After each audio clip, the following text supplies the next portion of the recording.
تووڕەبوونەکەی قوبات تاڵەبانی لە تەوتین چی ئاشکرا کرد؟ دەنگیان پێکۆ کردەوە و ئێستاش دەڵێن مێشکی خەڵکتان بردووە و ئێمە تێنەگەیشت بووین. ئەمڕۆ هەریەک لە بافڵ تاڵەبانی و قوبات تاڵەبانی لە دوو دیداری جیاواز دەست بەرداربوونیان لە تەوتین ڕاگەیان. بافڵ تاڵەبانی وتی مەسرور بارزانی تیمێکی هەژماری منی نرد تا پرۆژەکەمان بۆ ڕوون بکاتەوە.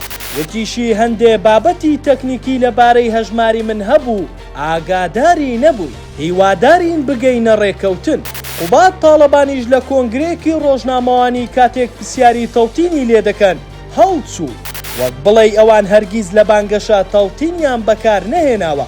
بە ڕۆژنامەنووسانی ود توخوا واز لە مەوزوعی تەوتین بهێنن، وەڵڵا مێشکی هەموو میلەتتان تێکداوە. کاکە مهم ئەوەیە مەعاشەکە بێت و بە بانکی بکرێت. هەردوو لێدوان ئاماژەی ڕوونی تێدایە. یەکێتی دەستبەرداری پێداگیری لەسەر تەوتین بووە. لە کاتێکدا لە کاتی بانگەشەی هەڵبژاردن دەیانوێت بە کەمتر لە تەوتین بە هیچ پرۆژەیەک رازی نابن. تیمەکانی هەژماری منیان لە سلێمانی دەرکرد، بەڵام ئێستا چوونەتە ژێرباری هەژماری من.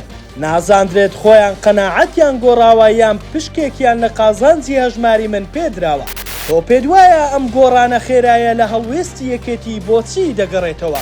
پێشتر تیمی سکاڵاکاری دەستگای ستاندەر هۆشداری لە ڕێکەوتنی ژێربەژێری دابووڕای گەیاند نابێت تەوتین بکرێتە قوربانی ڕێکەوتنی پشک پشکێنە. ئێستاش زەخت لە بەردەوامی پرۆسەکە لە بەغدا دەکەنەوە، چونکە تاکە ڕێگای دەربازبوونی موچەخۆرانە لە دواکەوتن و پێنەدانی موچە.